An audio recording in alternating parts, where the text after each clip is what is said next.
Hey, true believers, Englentine here with another Comic Books Were Better. In this case, we're talking about when comic books were diverse. And you could be saying, wait a second, they're trying to make them, but they're not. Not really. No, they're not. And I'm going to explain what I really mean here. I once read an article, and it just blew my mind to even hear somebody utter these words. It is racist to want original black characters. Did you know that? Yeah, I know. That's one of the dumbest things I've ever heard. Absolutely. And it came along the time when everybody's like, oh my gosh, Michael B. Jordan should be Superman. Thing is, he didn't want to be Clark Kent. Val Zod, of course, that's fine. Or how about Idris Elba as Bruce Wayne and Batman, which, okay, that kind of works. But the thing is, just to say flat out that wanting an original black character instead, that's ridiculous to say it's racist. And of course, it came to a head again because they always have to talk about the race swapping thing every 5 days, it seems like. And it blew up when the Little Mermaid was said, oh, we hired this black actress to be Little Mermaid. The thing is it's Disney's Little Mermaid. Now, I heard it and I went, I don't care. I don't. I honestly don't. But I can understand people who do, because for the last 30 years... all the comic books, all the cartoons, the movie itself, every bit of merchandise that anybody was ever buying was, of course, the white redhead. And let's not even go over the fact that they're just replacing redheads with black characters. That's just a weird thing. I really would love to know the psychology behind this. But if they were doing Warner Brothers' Little Mermaid, I don't think anybody would complain. I mean, remember when Brandy was Cinderella? Or when Ashanti was Dorothy Gale in The Muppet Wizard of Oz? Nobody cared. Nobody cared. It wasn't an established character. It was a brand new character. And people were like, oh, that's cool. I like The Muppets Wizard of Oz. And it's ridiculous to be told that you hate a certain group just because you say, hey, there should be original characters. As a matter of fact, I'm going to turn it around. I'm going to say, why do you think that minority characters should ride the coattails of white characters? Instead, I'm going to do a top 10 list of most underused minority characters in comic books. This is a commissioned video, and if you would like to commission your own video, please go on over to Ko-Fi, links in the description below. Pick any subject and any topic, and I'll do the video for you. And frankly, they're a lot of fun. This was one I wanted to do, and I certainly appreciate the person who commissioned it. And with all that aside, let's get this party started. Number 10. The Falcon, and I understand he's been in the Avengers movies, but there's a reason he's here. He is the first African-American superhero. He's the first protector of Harlem, and it seems that in Marvel's eyes, his greatest contribution to the history of comic books is to take Captain America's shield. Instead of being the Falcon, he takes the name of his white partner. And that's what makes him great. And I say no. I say he's an interesting character. He could be if he's ever written more than just an activist. He should be written and fleshed out as a human being. And I think he could be a great character. I really do. And I've been pushing this for years now, that they should focus on him and not just him as an appendage to Captain America. Also, I believe that Anthony Mackie should have gotten a movie before he was handed the shield, and let him fly as Falcon at least once in his own film. Number 9. Vixen is another hero, I think, that has a better life outside of comics than in. And what really sucks about that is she was supposed to be the first African-American woman to head her own series. Unfortunately, she got caught up in the DC implosion in the 70s, and then after that just appeared in a whole bunch of team books. Rarely heading up her own. I mean, yeah, she had one in the 2000s. Was it 2000 or 2010? Anyway, just not too far back. And of course, she's got her animated series, but it just never seems to take off. And once again, I think it's because they use her as a mouthpiece rather than make her a human being. Same as Falcon whenever he gets a book. Actually, with a lot of black or minority characters, just make them human. You don't have to put a message into them. Make them human, and then whatever message they have, we'll get and we'll enjoy. I think she deserves far more in movies and in comic books themselves. Number 8. Bumblebee from the Teen Titans. And yes, I understand that she could be the DC's first black superhero. but there's always a controversy between her and Nubia. Now, you could say superhero because Nubia is not technically a superhero, at least not during her debut. Anywho, Bumblebee is another character that seems to be more popular outside of comics. She's in the DC Superhero Girls. It's very popular, but as far as general audiences are concerned, I don't know if she's not popular, therefore they don't give her a push, or if she's not popular because they don't give her a push. It always seems like anytime anybody talks about the character, they're excited. They think she's pretty cool, but DC Comics, once again, just does not have confidence in this character. Personally, I do. I think they should get a good writer, a good artist, and let's see how it goes. Number 7. Ryan Cho, the Atom, first appearance in DCU Brave New World #1, and to be honest, my favorite character in Injustice 2. Yes, I kick all sorts of tail with him. He's really the only character I like to play, tell you the truth. But that's not the reason why I picked him. Nope, although that is what brought him to mind. I just think the Atom should have a bigger spot in DC Comics. I like him as a character, always have, and I understand that he's never been huge. Thudum-bum-bum. But still, I've always felt that he deserves a little more attention than he has been getting recently.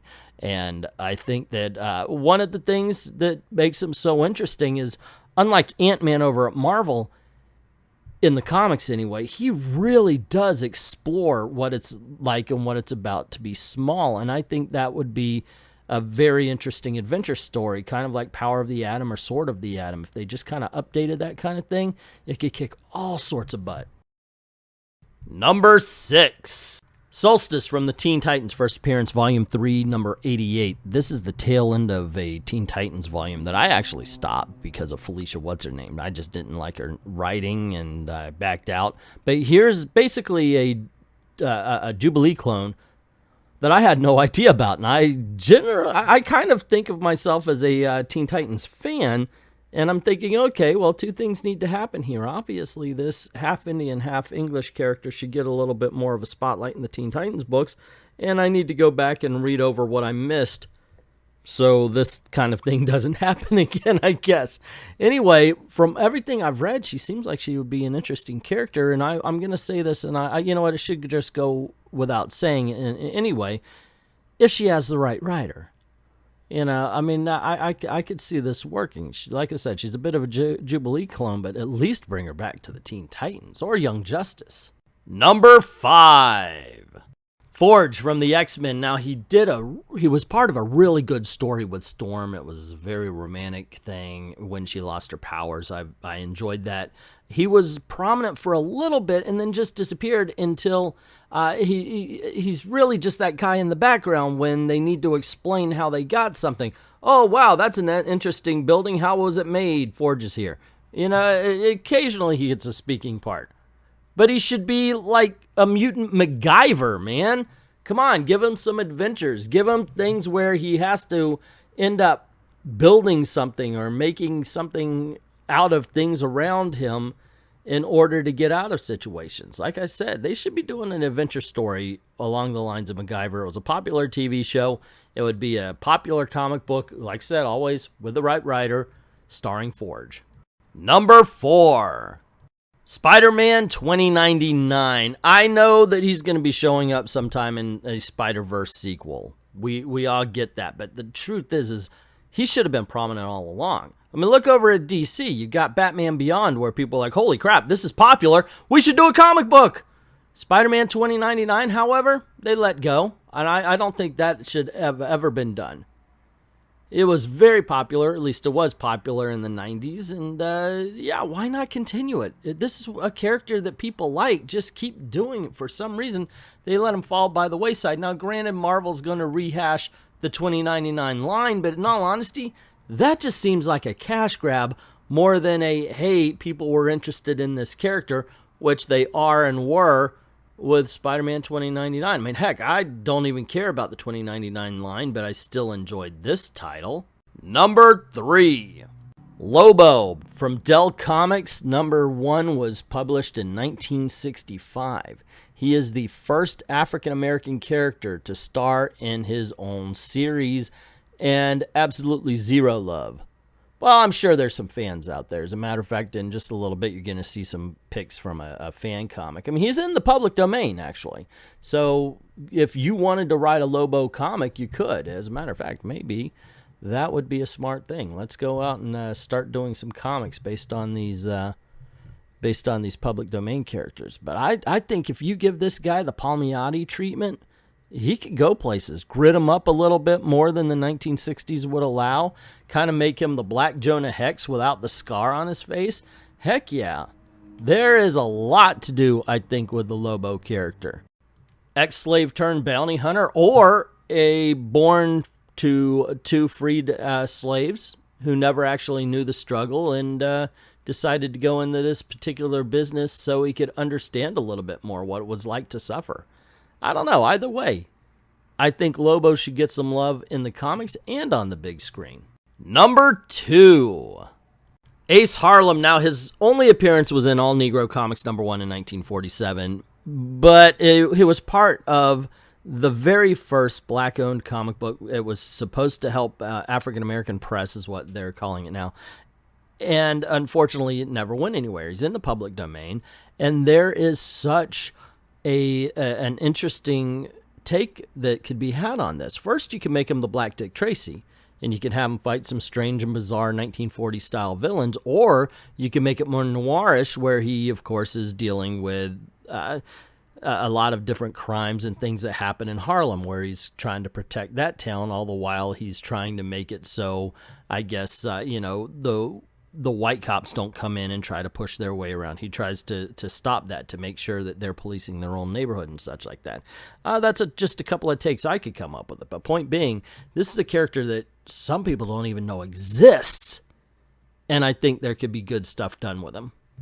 And the #1 most underrated and underused minority comic book character is Static, or as he's come to be known, Static Shock. There is a conversation I had where we were talking about a website. Has DC done something stupid today? And in all honesty, until this guy is given his due, I don't think that should ever change. The counter should never go by with days DC hasn't done something stupid, because here is a character that a bunch of 90s kids are clamoring for. They're begging for. Do a movie, do a comic book, get him out in the public eye, man. Why is he not out there? Let him meet up with Black Lightning on his TV show. Just test the waters if you need to. At the very least, put out the freaking cartoon and have a comic book that's highlighting him. People want this character, man. I wasn't even a big fan of Static Shock. I was a little bit too old for that at that point in time. I was raising babies. But you know what? At least I knew him, and at least I read the comic book, and I knew he was a cool character. Lord in heaven, DC, get your heads out of your butts. So there you go, gang. That's my list of 10 most criminally underused minority characters. And yes, I'm going to be doing my ending over pictures of Yolanda Montez Wildcat, who shall be getting an appearance in Stargirl that's coming up. Now, here's the thing. We're going fishing, and the fishing is for the people who are yelling at me because I put the title I did and they didn't watch the video. So let's make fun of them if you see them in the comments, which we will if YouTube decides to share this. But we know they won't. So please, by all means, click like on this video, share this video, and if you haven't done it already, subscribe, and most importantly, hit that notification bell. Make sure your notifications are on. That's all YouTube really cares about. If you don't mind helping out the channel, because this is the way I'm trying to make a living, all you got to do is go on over to Patreon or to Ko-Fi and drop $1 in the till. Helps keep the lights on, helps keep making videos for you, and I promise I do my work. Speaking of putting me to work, this was a commissioned video, and if you would like to commission a video, go on over to Ko-Fi, links in the description below. Pick any of the categories you see here, as well as any topic you want, and it shall be done! And in all honesty, they're fun to do as well, so I get a little kick out of it. I'd like to thank everybody who's already done that, and to everyone, all of the true believers, thank you very, very much for watching.